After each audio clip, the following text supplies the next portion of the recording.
Hey there, AO community. Brad Stevens here. Excited for my mentor session. I think I'm going on my fifth or sixth month here doing these, and absolutely love sharing the content. And thanks so much for the feedback that I've gotten from everybody.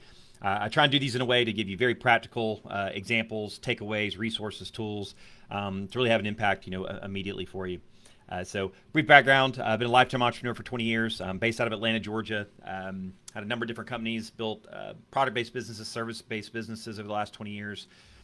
All my companies have kind of had a global nature to them in distribution and production. And my current company is called Outsource Access, and we provide a fully managed virtual assistant service out of the Philippines for business owners all over the world. Our kind of core focus is helping entrepreneurial-minded businesses, realize their potential by truly making offshore affordable resources accessible to them. So we're about 180 staff now that we've gotten to, or just under. We're adding about 15 to 20 per month, so in a high growth phase, and managing this whole organization, on the other side of the globe. So get a chance to see a lot of cross section of different businesses, different industries, different challenges everybody's dealing with. Our clients are in every industry imaginable, and we're doing all kinds of different themes within those businesses: operations and marketing and finance. So got a lot to bring to the table from those experiences, as well as my own, having a number of companies over the last 20 years. So we'll jump right into the questions and see if we can add some value here today. All right, first question. Name of submitter is Christopher Joseph. Question asked: do you have a recommended books or resources for building up my inner salesman foundations? I have very little sales experience, if any at all. I'm building a software for a streaming gaming industry, and I'm looking to pitch for letter of intent. I know it services a pain point, but I still have to be able to present and speak properly if I'm to get a letter of intent for potential use. So resources for general sales, software sales, gaming, entertainment, or building myself up, public speaking, or confidence are all welcomed. Thank you in advance. So every entrepreneur's got to be a salesman on the first hat that you have to wear. No doubt. You've got to believe in what you sell and what you offer, and it's got to be communicated in your energy and how you share what your product or service is, and you truly have to believe in it. A lot of times, I'll share as a preface, as I see a lot of engineers and engineer-minded, they're developing a lot of software, is it's kind of, if you build it, they will come mentality, where it's like, this is the most amazing software imaginable. How could people not stumble over themselves to want it? It does X, Y, and Z better. And it's one of the biggest fallacies, regardless if you have the best widget and the best software ever made. A lot of times the more inferior products tend to win out because they have better salesmanship and strategy. So the fact that you're asking this is really key, in knowing that you place value on the sales approach and strategy. And so there's a couple things I'll share. If you're the one that's going to be the spokesman for it, a lot of times I find engineering founders kind of end up getting a partner or a hire that has more of that sales and marketing and kind of outgoing type of personality, and that may not be you, Christopher, as far as. But if it's something that you find is kind of a weakness, it may be helpful in bringing someone that can kind of provide that strength. As far as books go in content, one of my favorite books that I gave to all my salespeople is called "What Great Salespeople Do: The Power of Selling Through Story, and Emotion" by Michael Bosworth. There's tons of great sales books. Sean actually just sent out a great list, that PDF that he sent not too long ago. But I really love this one, and I have a PDF summary of it I'll actually post in the Facebook chat here for everybody. But this is one of the biggest failure points I find, and I'll share this with you, that if public speaking and so forth is a little bit of a challenge for you, start with the quality of the content first, right? And so if you get that part nailed down properly, the rest kind of, it's obviously critical and significant, but have a good kind of baseline understanding of the content. And so what this book talks about is, and use it heavily in our current business and in my prior companies, is don't sell through feature and benefit all the time, right? Everybody's all about feature and benefit and what it does and how it's better than the competitors and so on and so forth. Share that, but then really put it in the wrapper of story, and having very clear stories and examples of people that are in a pain point, or you're pitching kind of an initial software product, but you can create that scenario and that story of why what you're offering can have an impact. Here you have Johnny. This is the pain point. This is what he was dealing with. This is what it was introduced. This is how it solved his problem, and this is how his life was different, afterwards. Uh, in my last company, I do in my current company, but in my last company, we sold teeth whitening products to the dental industry and the beauty industry. And we got so refined in this process that we knew all the objections that people, after a lot of conversations, we found out the different objections that people have. And we would ultimately categorize all of those. And literally in a spreadsheet, every single objection, right, that somebody would have about buying our product in the teeth whitening space. Oh, what about sensitivity? What about price point? Or you're a new brand that nobody knows, right? We would have a story, and it would be a true story from one of our experiences with clients that our sales team could go to and immediately say, yeah, Dr. Smith, I can relate to you. I understand you're concerned about sensitivity. And I actually had another doctor, Dr. James Smith in St. Louis, had the exact same concern, right? But he ended up moving forward with us. He got the product. He was really delightfully surprised that they didn't have the sensitivity issues because of XYZ formula structures that we do. And he actually ended up winning back some cases in whitening that he didn't have otherwise. So it would literally have a story beside every single objection to be story driven to handle every objection, not just share back, no, we don't have sensitivity because we use XYZ formulation in our hydrogen peroxide so it doesn't cause it. Tell everything through the lens of story. So I would just encourage that approach and through story and emotion. And again, I'll share the PDF version of the summary of that. So that you're just well equipped to respond to that. And just whatever you do in the future going forward, even when I do sales right now on VAs and our team, whenever we're sharing the product and experience, always parse off and tell a story. For example, we share, one of the things that we do is we provide, a bunch of tactical resources supporting the VA. So if there's something you need outside of their skill set, we have over 200 specialized resources that support them. And I said, let me give you an example. We have one client that, been working with this VA for a number of months and all of a sudden got a bunch of raw footage and wanted some videos edited. And so the VA is not an expert in video editing. So the client just reached out to the VA, sent the raw footage. The VA managed the video editor, got it done and back to him, and he was blown away by the quality of what we were able to kind of deliver. So I did a little bit more detail around the story, but have those stories that you can parse off in always in sales. I find it makes a huge difference. It makes it much more relatable where people can connect to the content. And I would just say have your confidence, assuming the sale and the confidence in what you have. Good salespeople, a lot of times when you're selling to salespeople a lot of times, and they can sniff out weakness and lack of confidence. So I would just make sure you have that confidence level in what you're selling and what it can do, both with the feature and benefit and the stories to support it if you can, and it'll really kind of translate. So that's the main book I would recommend around that to kind of drive content. Next question is Francesca Queso, and she's asking, how do you deal with the possibility of your employees or contractors stealing your customers? Business description: I own a copywriting business and I'm always hiring freelancers to deliver on content projects. I sometimes worry that they might approach my existing clients and offer to handle their content needs for less.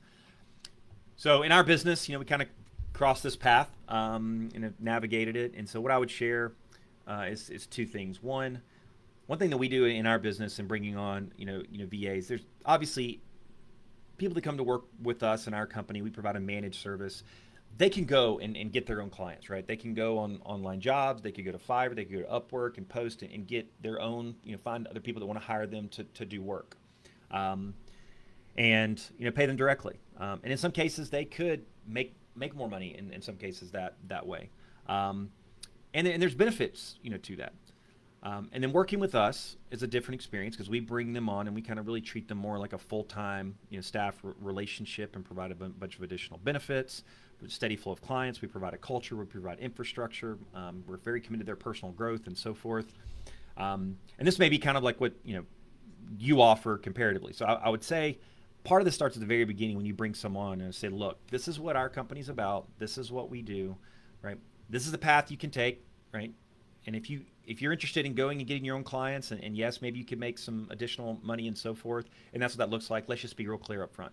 This is what I bring to the table, right? And I'm assuming that what you're providing is, as far as the environment, the opportunity, the steady flow and consistency of business. Maybe they make less because obviously you have to make a profit in the process.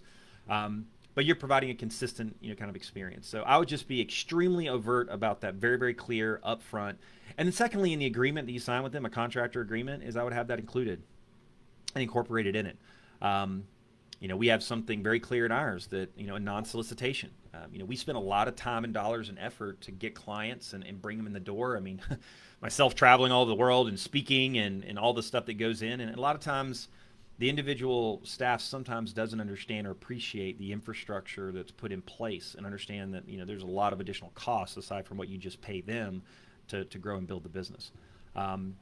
So we try and educate that up front and create a non-solicitation and clarity of that in the agreements. They understand that they cannot solicit. And you can kind of address that very clearly. There's tons of templates online for non-solicitation, so at least it's in writing and very clear. Now, can they violate that and force you to have to pursue it? And then you got to make the call whether or not legally it's worth it for you to pursue it. But it kind of puts a clear message in place. And it's understandable. And I want people to understand it's fine. If they want to go down that path to begin with, then do so, please. But if what you're looking for is what we offer and you want to build a relationship and growth and you're giving them a career path and giving them an opportunity as well. Do they have an opportunity to make more, earn more, bonus, and so forth? So that can kind of bridge the gap from what they see appeal of maybe earning more directly if they went to go hire directly or work for clients without kind of going through you as that process. And then I would, again, go back to stories. I would have some stories to share about people that went down that path and, they thought the grass was green on the other side and what ended up happening. And, they came back to you 6 months later and said, I'm really sorry. I didn't realize how challenging it was to get clients. I'd rather work for you and have this arrangement. So just a couple things I'd share kind of on that topic. Next question, Michael Pliley asked the question, how do you know who to hire next, a service manager or salesperson? We've taken a big hit this year. I need both positions, but I need more sales to keep a service manager busy. Where can I find a salesperson and make sure they are a good fit for my team and my needs? Could it be possible to find a person that could do both positions until they only fill the service position?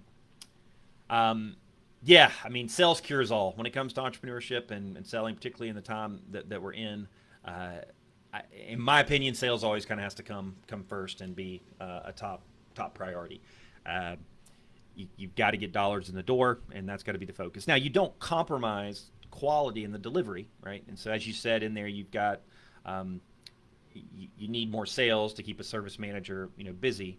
So it doesn't sound like you'd be overstripping kind of your capabilities there, but would look for someone in the sales focus first. Now, you're talking about someone that could maybe transition, right, where they do sales and then they kind of go into the full service position. The only thing I'll share is it's usually two different personalities. In my last company, there's a great book, Predictable Revenue. If you haven't read it, Predictable Revenue is a great book written by the guy that actually helped build the whole Salesforce.com sales organization. And it really completely changed how I built my sales team in my last company.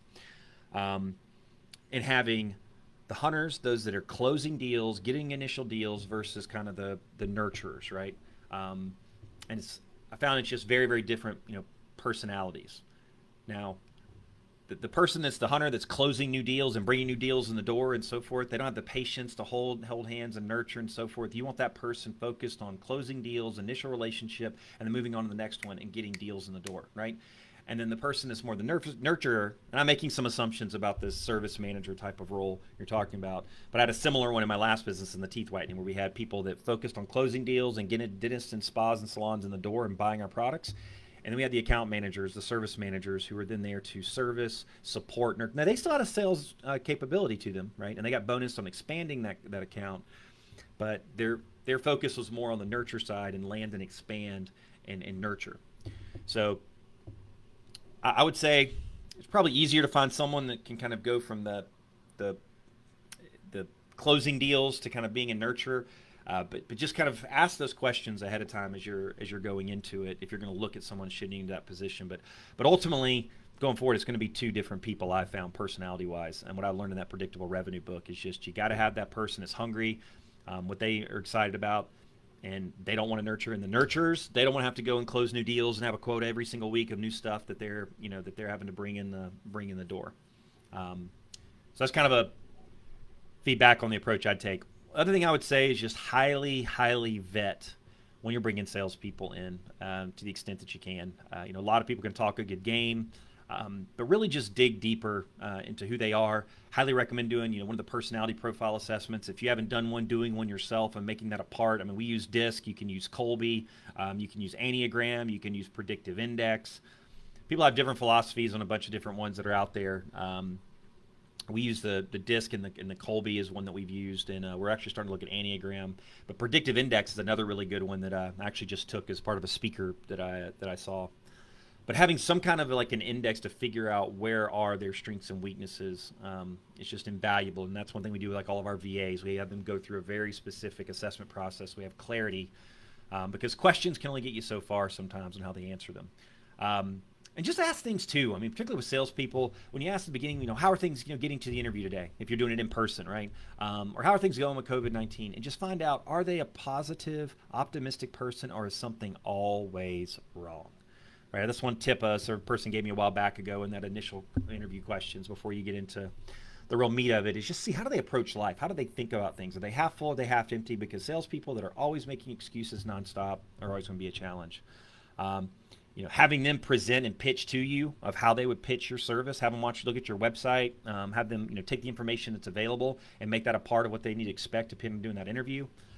I would definitely key into that book, What Great Salespeople Do, and have them tell a story-driven sales approach, maybe from their prior work. And then just an open-ended question of ask, what is your approach to sales?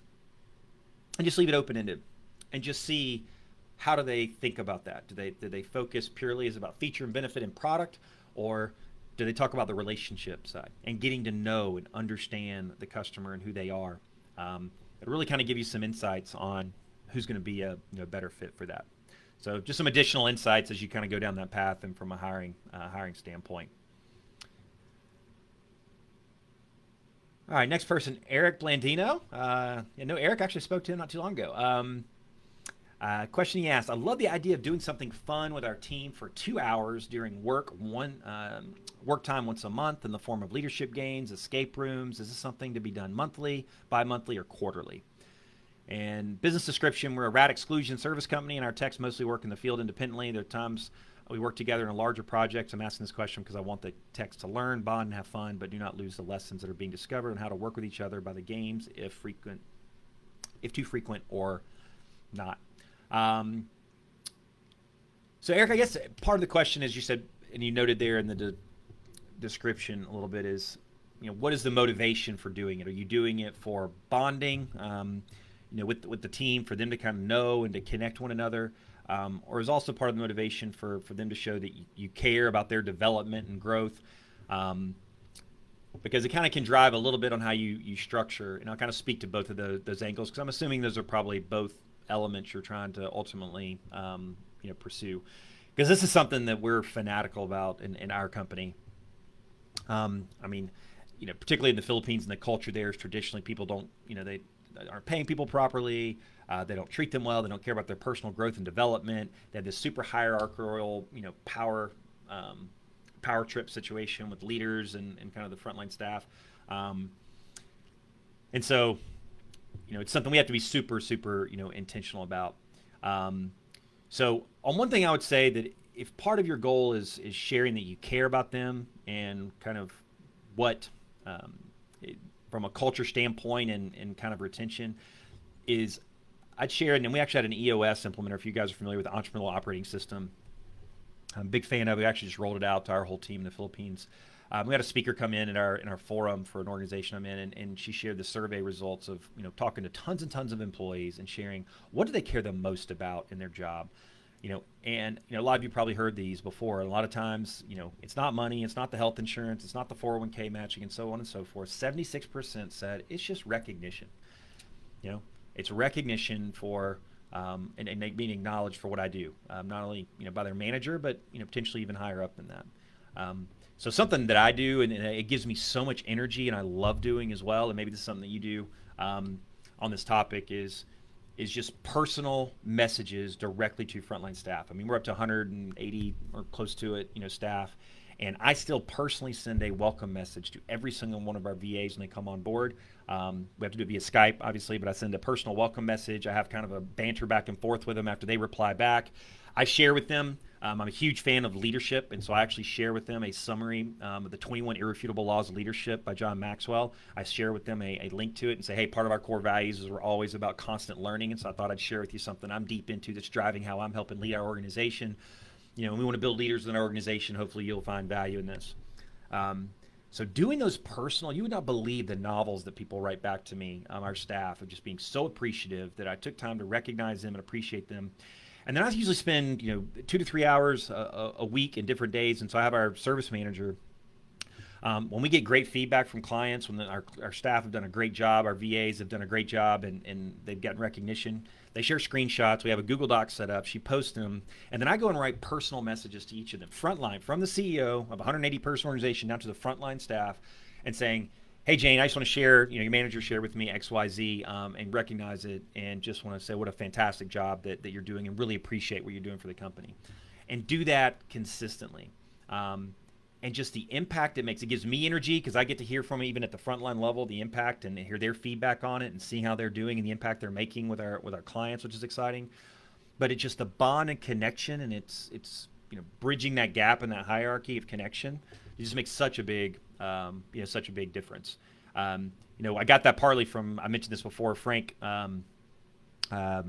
Blake, I think his last name, that turned over, Home Depot, and he talked about one of the biggest things he did when he turned around Home Depot when he kind of came in, was writing 100 handwritten letters to frontline staff every single week, and it made such a difference when the people know that they're recognized and appreciated.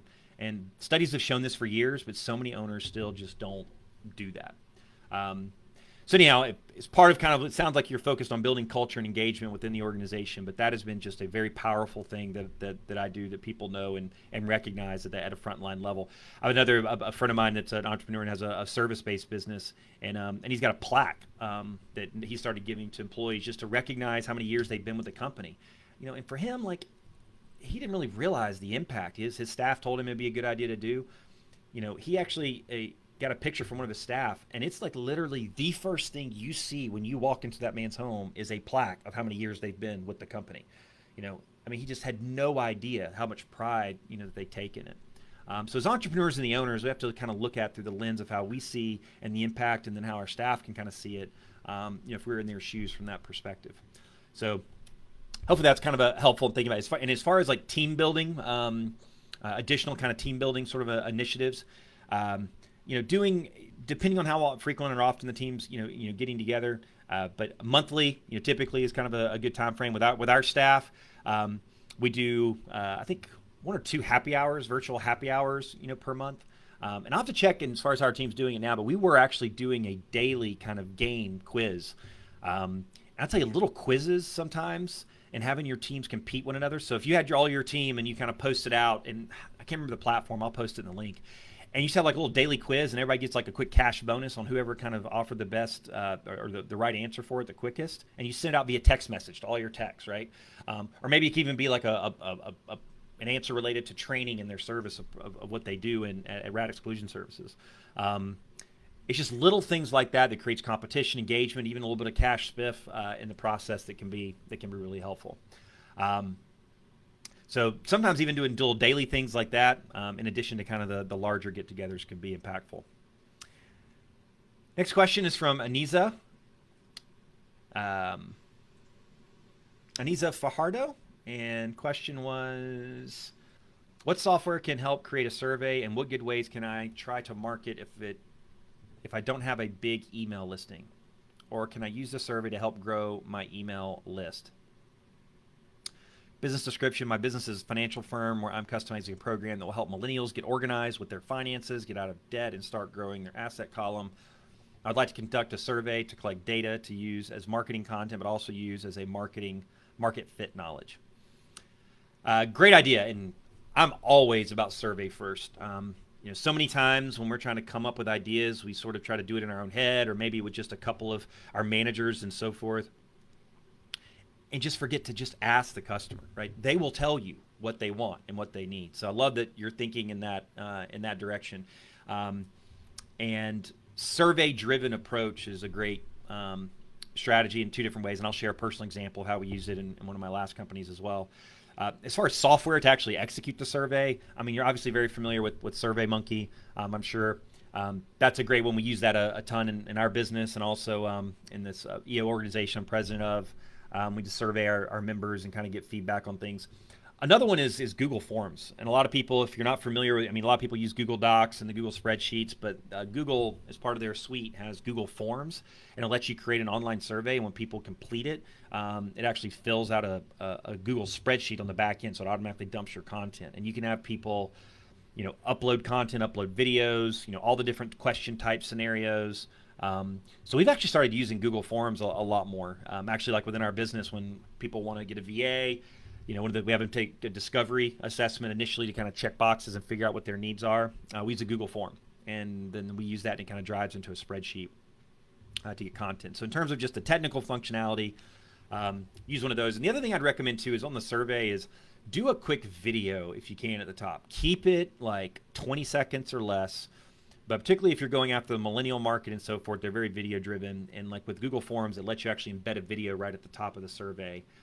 And just keep it super short but super high energy about what you're doing and trying to accomplish. And it just helps provide a little bit more insights in the process that may be helpful. And also get just higher conversion. The other thing is make it epically simple. The biggest thing in surveys is just people just ask too much. So just highly recommend, if you can, keeping it just clickable instead of having to write responses. Letting people choose on a scale from 1 to 10. Do you agree or disagree with this statement? Or, which of these do you think is the biggest issue? But just keeping it super clickable and simple.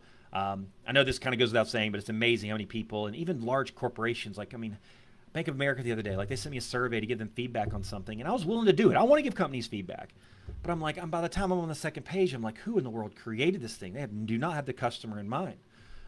You always have the box, right? So I've always found you always have a box, because you will have 10% of people or so that will write you a novel and will dump their whole life story and give you answers, which is great. And you love those people because you can take that content and use it and see the vocabulary that they use. There's a guy named Ryan Levesque, Ryan Levesque. They wrote a whole book called Ask.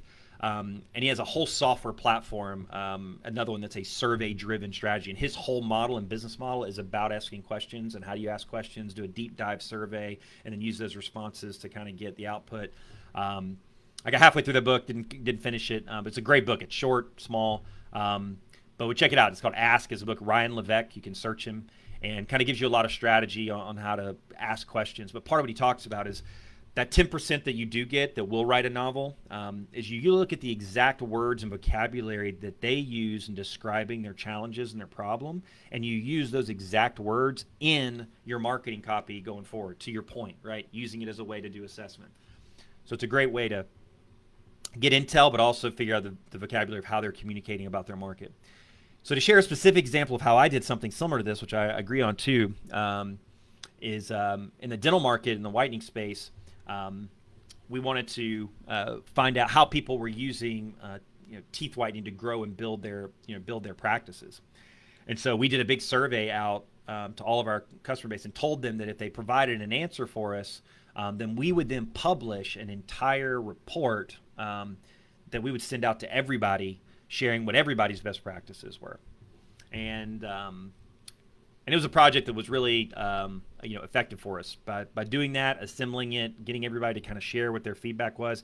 And then also from that, we ended up creating a council and asked a certain number of our dental accounts. We didn't end up paying them anything, but for them, just from an ego standpoint, they kind of liked it, and asked them would they be willing to be a part of our council that we would use to inform a lot of our product decisions going forward. So again, it wasn't us trying to come up with it, but our end customer who sees and deals with patients every day, that's ultimately how we want to shape our product. So using that as a published product and giving them, and as a kind of the enticement, I know that gets me every time to fill out a survey, is that they're willing to share with me the results that everybody else did and kind of share the output of the report. I'm more willing to engage. So I think you're along the right track with that. Our next question is Lisa Nikowski. Question: how do you bridge the gap of wanting to start a business to actually starting the business? I'm currently reading as many books as I can as regards to taking the leap and getting my business going. However, I'm wondering how to put the elements together to actually getting it started. Where do you start? What comes first? What are the steps? What's the blueprint? And so many of you have successfully started and run companies. Who better to ask? Thanks in advance. So, as I'm sure a lot of mentors would probably share, I could talk on this for 4 or 5 hours as far as components and breaking down. Uh, but I'll be consistent in kind of my answer where this is concerned, and just a couple of key things is being an entrepreneur myself for 20 years and having different companies and some successes and some not. Is the first thing is if there's something that you're passionate about, right? Everybody kind of talks about that's really important, right? But the first thing is if you find something you want to kind of pursue is put numbers to it, right? It is just, even if you're not a numbers person, learn how to work a spreadsheet in Excel and just do a forecast, right? Do a year, prefer to do at least up to maybe a 3-year, and just get clear on the economics. So many business owners, they fall in love with their own idea, and that's what they end up getting, what motivates them. But the thing never has economic viability, or they never really kind of put thought into, wow, if I spend this much on marketing and advertising, or what's it going to cost me to acquire a customer? How much have I got to charge to make sure I got enough margin to pay for things, right? So I would highly encourage, and I think you guys are starting to kind of form like forum groups, and I know a lot of you have calls with Sean as well, and I'm sure Sean recommends this as well, is just put numbers to something before you do anything else, right? Because as entrepreneurs, like, we can get all excited about the idea, and I don't mean to be rain on the parade. I'm just being a realist, being an entrepreneur for 20 years, right? And this is how I approach businesses differently. Is I love the shiny balls and talking about the creative, fun stuff and creating logos and ideas and telling people about it, right? And that's kind of like where we like, because that's the endorphin hit, right? That's where you get to check the boxes and the excitement of kind of the idea of the business. It's no fun to kind of put numbers to stuff. I mean, I kind of like it. I enjoy numbers, and I kind of like seeing it. For me, there's comfort in numbers to see, okay. And the way I like to build my Excel models, I kind of do a forecast, do it by month, and then I have what I call a variable and cost column, right? A revenue and cost variable column. And what I do is I make it all variable driven.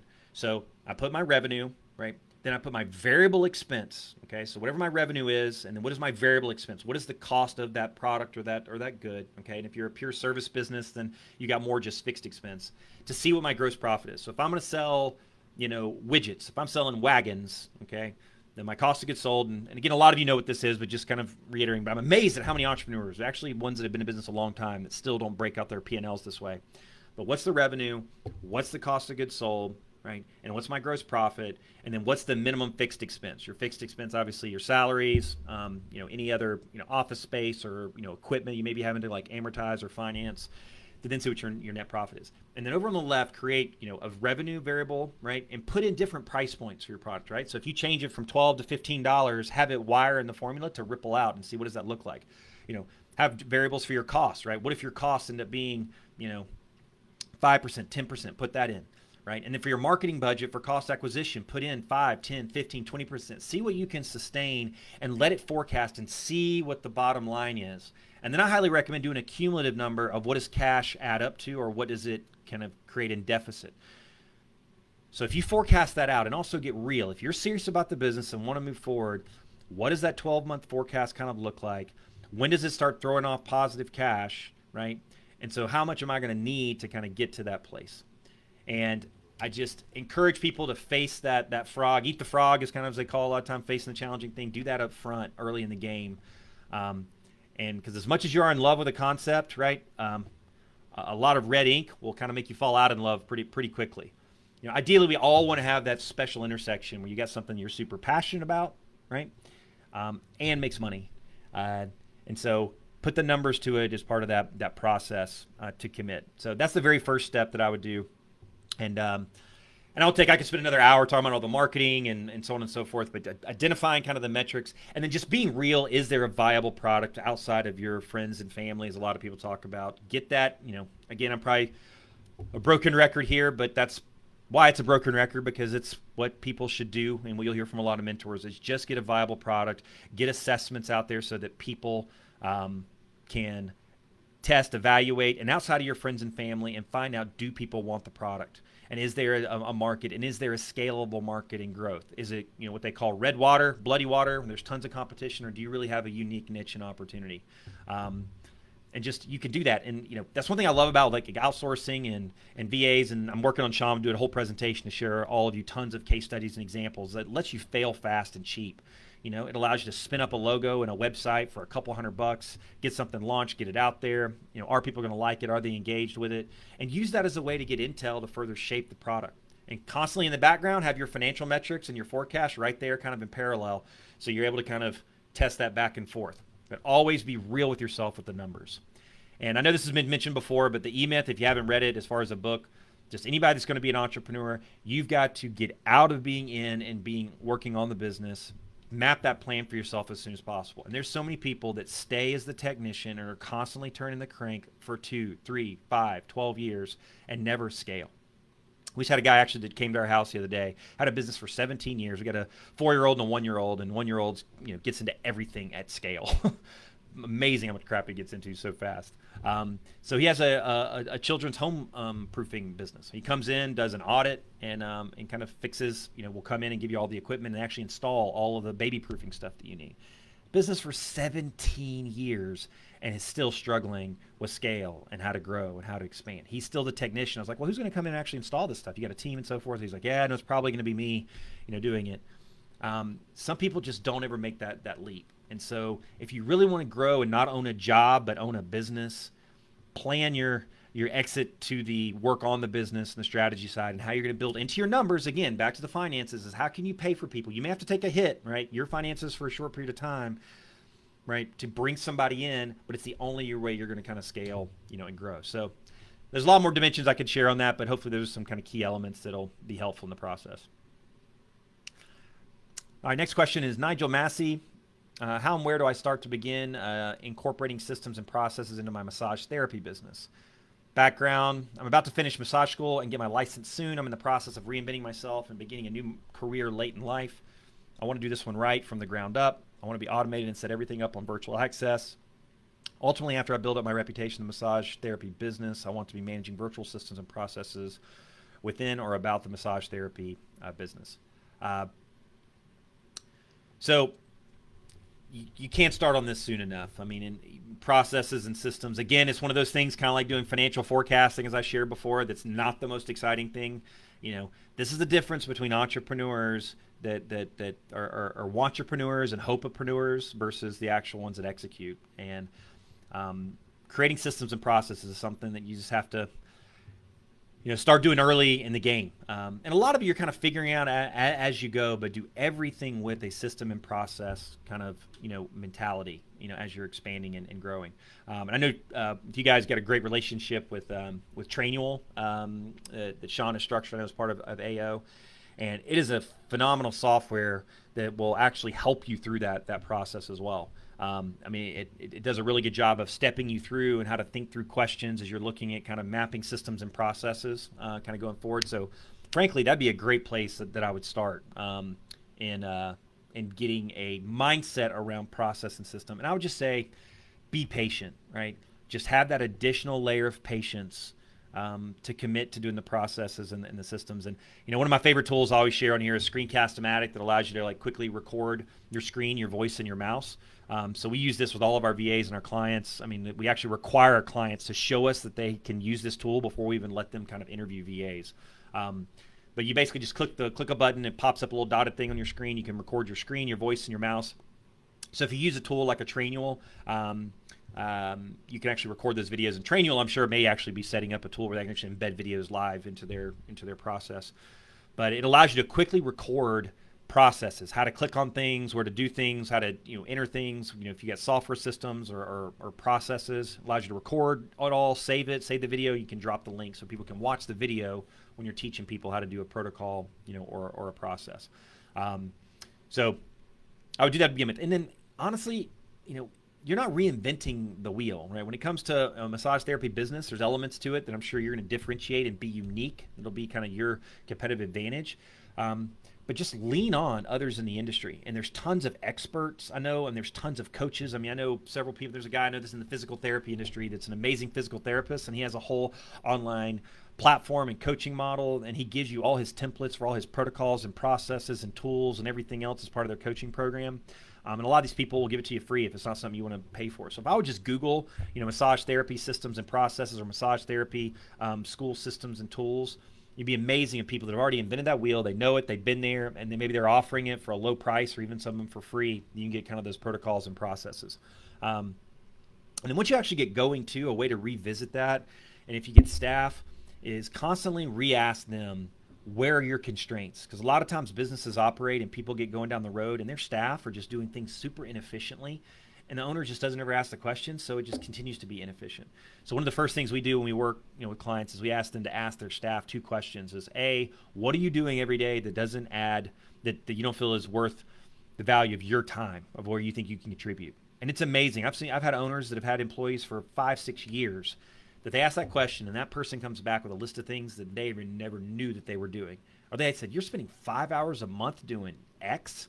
I had no idea you were doing that. No, that's not. Let's get you out of doing that. So it's a great question to ask, is what are you doing that's not a good use of your time? And then secondly, what do you feel that we could be doing as a business that we can't get to due to having to do this stuff in the first question?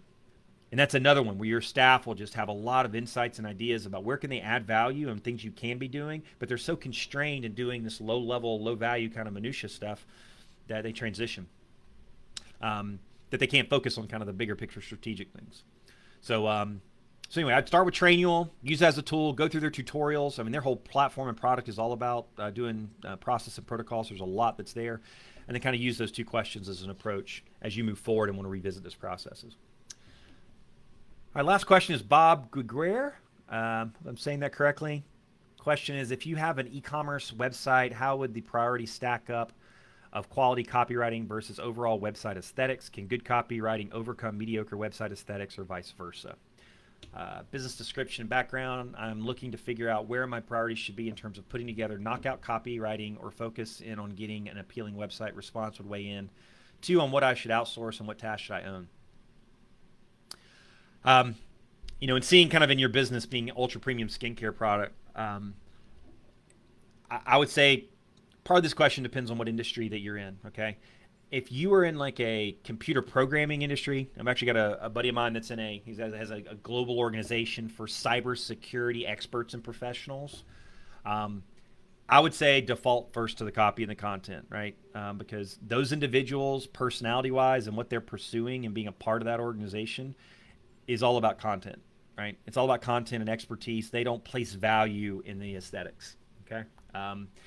So it's part of knowing who your audience is. The business you're in, I would say aesthetics is the number one thing. When people are looking for skincare products, I mean, just knowing what your whole industry is, and having been in the spa and salon industry with the teeth whitening space, and having just a wife and a spouse that spends a tremendous amount on this category, I would not have completely subpar, content. I mean, you got to have good English and good phrasing and communication about what your product does. But I would default to great aesthetics first. Incredible photography, great imagery.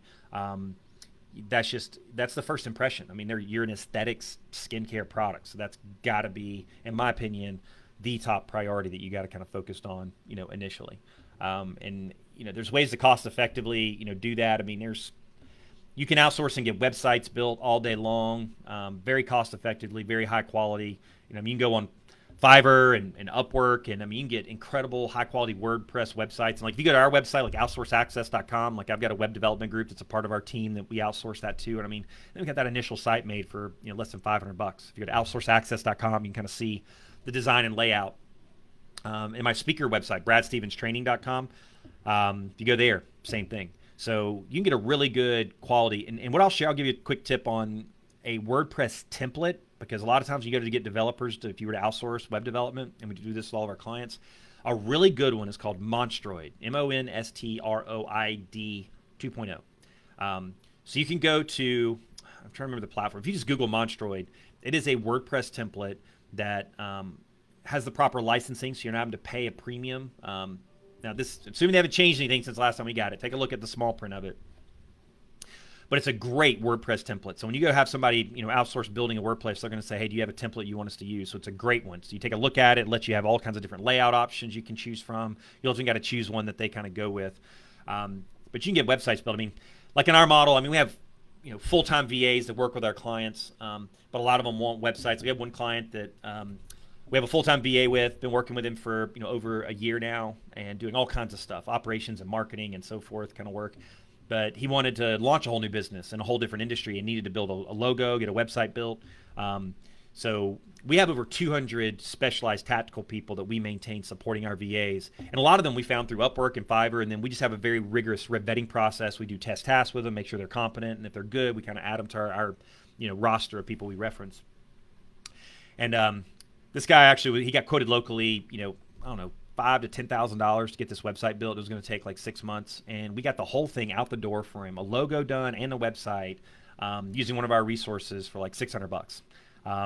In posting him, I think we found the guy originally on Upwork, and we've used him for other projects since then.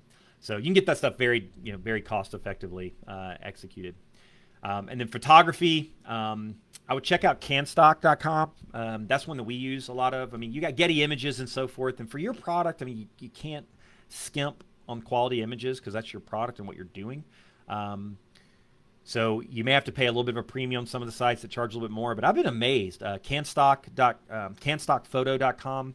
I mean, for $5, $10, you can get incredibly high quality images, and you get full licensing rights to use them if you choose the right licensing option with it. You got Unsplash, which is another one that has free images. You may find some great quality there. But those are some cost-effective places that you can go to get images of people, of women, of skin, and then of your products themselves. And I tell you, you'd be amazed if you got an iPhone, 10 or 11 that's got the third lens that has portrait mode. It's amazing, the photography, especially if you get daylight and you go and set your product out on a black kind of canvas. And you can get these little light boxes as well on Amazon.com. If you just like do photo light boxes, you can get these incredible little light boxes things. And I'm telling you, with just an iPhone and portrait mode and one of those light boxes, you can get amazing quality product pictures that can kind of get you by, at least in the near term, from what you may be using. And then for copywriting, aside from writing the copy yourself, I mean, you got to write a certain kind of technical elements, kind of a balance of technical writing plus also appealing to the marketing and soft side. And so that may be something you're doing yourself, but you can also go to writeraccess.com. And you can get copywriters on Upwork and Fiverr. There's tons of them out there. I would do a very good job of what you're looking for, give them the specs and requirements, give them a sample maybe of kind of some written content to give them a reference point. So you can post on both of those. But if you go to writeraccess.com, it is a platform that is for nothing but copywriters, contract copywriters all over the world. And these are like former editors of magazines that are now stay-at-home moms and dads that for like $30 will write you an article or write web copy and stuff for you. So you can check out writeraccess.com as another platform for getting copy. And one other thing I'll share is as you're building your website is for opt-ins, right? So I'm assuming on your site you'll be driving traffic there and want people to kind of opt in, get their email address to send them content to ultimately drive them down a funnel for a nurture sequence, get them to convert. I highly recommend using a welcome mat model. And so we use a platform called sumo.com for this.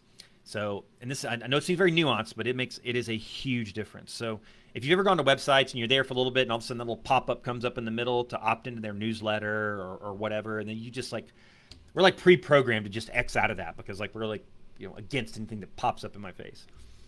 So what we use is a thing called a welcome map, and it's an option with sumo.com. You drop the code, you build the little form in the back end, and when somebody's on our site, so if you go to outsourceaccess.com /help, you'll actually be able to see this, or any of our page on our site. Once you're on there for like 15 seconds, and it's a welcome mat, and it shuts down the entire screen, right? So first of all, it's disruptive and it's different. And you'd think that would irritate people, but we get like 4 to 5 times conversion on people opting in. And what we have is don't opt into our newsletter. Never do that for opt-in my opinion. It just never works.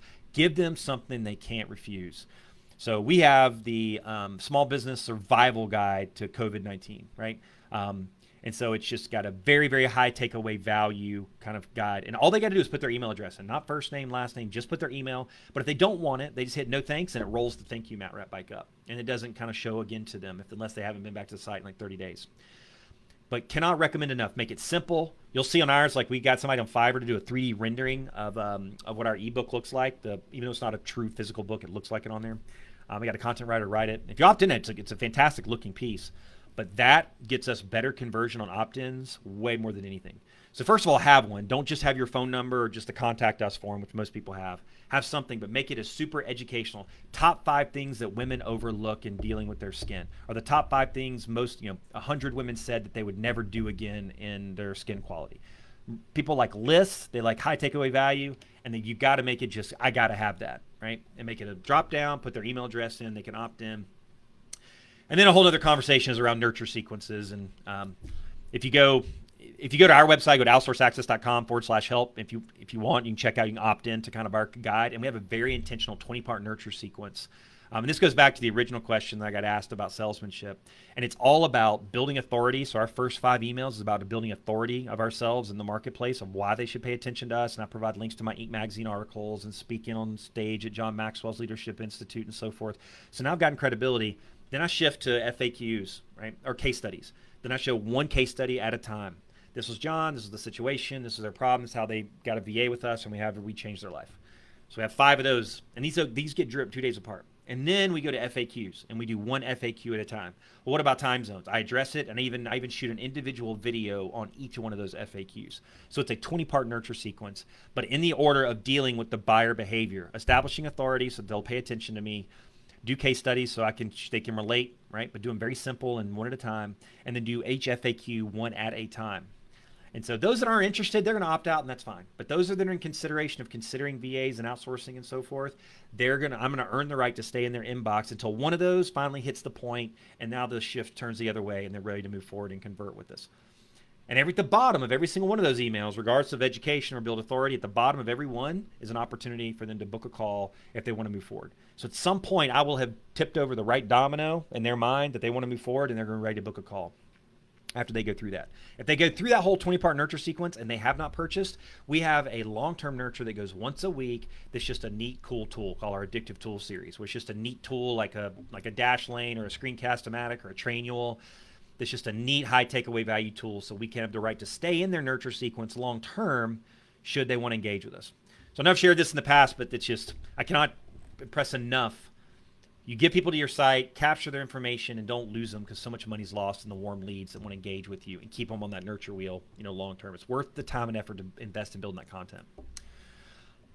All right, very good. Well, thank you so much for those that participated. Always enjoy doing these. And so, as always, if you guys are interested in learning more about what we do, go to outsourceaccess.com. Nothing else, you can check out our opt-ins and kind of see some of our nurture sequences. And anybody that's interested in exploring VAs, we offer promos and specials for any of the AO community. So you got my contact information there.